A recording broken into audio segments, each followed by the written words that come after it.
கர்த்தரா இயேசு கிறிஸ்து நாமத்தில் அன்பின் வாழ்த்துக்கள்.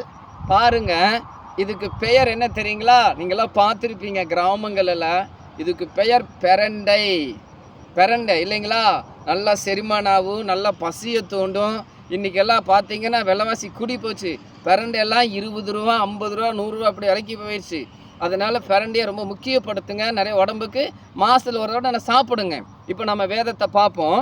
பார்த்தீங்கன்னா ஏசாயா 46வது அதிகாரம் 3வது வசனமும் 4வது வசனம் சொல்லுகிறது. யாக்கோபின் சந்ததியாரே, இஸ்ரவேல் சந்ததியில் மீதியாகிய சகல ஜனங்களே, எனக்கு செவி கொடுங்கள். தாயின் வயிற்றில் தோன்றினது முதல் உங்களை ஏந்தி, தாயின் கற்பத்தில் உற்பத்தியான முதல் உங்களை தாங்கினேன். உங்கள் முதிர் வயது வரைக்கும் நான் அப்படி செய்வேன். நரை வயது மட்டும் நான் உங்களை தாங்குவேன். நான் அப்படி செய்து வந்தேன். இனிமேலும் நான் ஏந்துவேன், நான் சுமப்பேன், தப்புவிப்பேன். பார்த்தீங்கன்னா கவனிங்க, பாறையில் இருக்கிறவங்க பாசமாக வளர்த்த தாயை விட பார்க்க வரமாட்டேங்கிறாங்க. ஃபாரில் இருக்கிறவங்க பாசமாக வளர்த்த தாயை பார்க்க விட வரமாட்டேங்கிறாங்கங்க. மறக்காமல் நீங்களும் நானும் அப்படி இருக்கக்கூடாது. நம்ம ஜெபிக்கலாங்களாம்.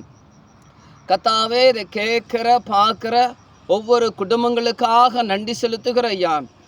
ஏசுப்பா, இவங்களுக்கு உதவி செய்வீராக. கர்த்தாவே, உணர்வுள்ள இறுதியை தாங்கப்பா. ஆண்டவரே, அப்பா அம்மாவை கனப்படுத்த கர்த்தர் கிருபை தாரும். நீங்கள் மகிமைப்படுங்கப்பா. ஆண்டவரே, சுகம் பலன் ஆரோக்கியம் கொடுத்து நடத்துங்கப்பா. ஏசாயா 48வது அதிகாரம் 17வது வசனம் சொன்னது போல, புரோஜனமானது உனக்கு போதித்து நீ நடக்க வேண்டிய வழியில் உன்னை நடத்த ஒரு தேவனை கர்த்தர் நானே என்று சொன்ன வார்த்தையின்படி கர்த்தாவே தேவைகளை சந்திப்பீராக. முதியோர்களை தேவனே பலப்படுத்துவீராக. சுகம் பலன் ஆரோக்கியம் கொடுத்து நடத்த போகிறதுக்காக நன்றி செலுத்துகிற ஐயா. ஒவ்வொரு குடும்பங்களை கர்த்தர் பாதுகாத்துகளும். கேட்குற பார்க்குற இளம் தலைமுறைகளுக்காக நன்றி செலுத்துகிறோம். நீங்கள் மகிமைப்படுங்க. கர்த்தரா இயேசு கிறிஸ்து நாமத்தில் கேட்குற நல்ல பிதாவே, ஆமேன்.